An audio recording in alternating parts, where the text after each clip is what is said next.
Let me give you some examples. This is really going to hit home. Be honest with yourself if you're asking any things like this. Of terrible, terrible things from that old 1980s training that if you are asking, please don't ever ask any of these questions again. You ready?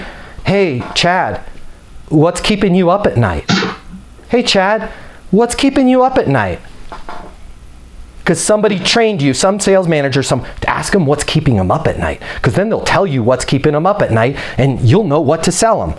Doesn't work today. Let me give you another one. Hey, Chad, what are 3 problems that you're having the most with your advertising campaign right now?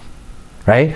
Not good, not skillful. It costs too much, I'd like better, You surface level. You're not, here's two more that are completely deadly. I never want you to ask these ever again as long as you live. Hey, Chad, what's your budget on this?